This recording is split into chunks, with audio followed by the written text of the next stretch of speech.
Tengo pagaes 2 noches nun apartamento bien guapo de Torrevieja. Les míos amigues estiráronse esta vez nel cumple desta vieja. Tiro porque me bien per bien coller un taxi que pidió da quien.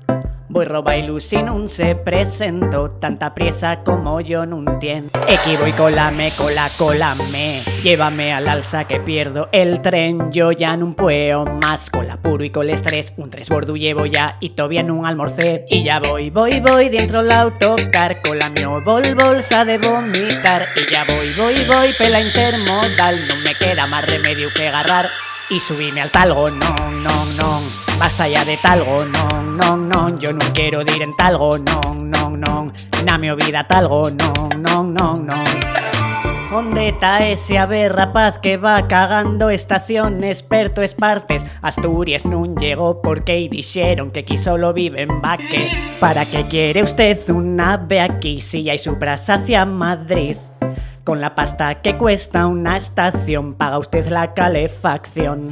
Ya llegó el faltoso, el primero de güey. Fue madrugador, presentóse a les 10. Viene a explicarme a mí en qué debo yo emplear la mio tributación que la del fundiola ya. Y yo voy en talgo a Madrid 5 horas ya y lo que queda aquí. Luego voy en talgo a Lacan. Suma yo 3 tantos horas o algo más. Subida en el talgo, no.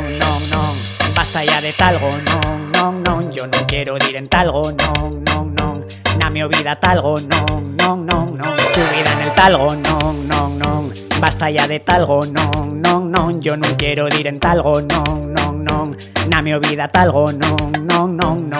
Entre ida y vuelta más horas voy tarde, este tren metí a que en Torrevieja. Tengo que asumir que estoy acomodir nel transiberiano de Moscú a Pekín. Les vacacionines no me van xingar si nun queda otra yunta moles ya. Menos mal que mal corre del camping gas, onde pago cago y que a callar. Turismo en el talgo, no. Cocina en el talgo, no. Tiendo la ropa en el talgo, no. Faigo me vieja en el talgo, no. Subida en el talgo, no. Basta ya de talgo, no. Yo no quiero ir en talgo, no. Na mi vida talgo, no.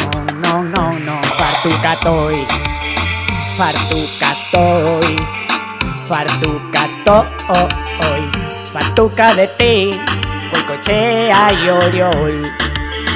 Fartuca de los dos. Fartuca toy.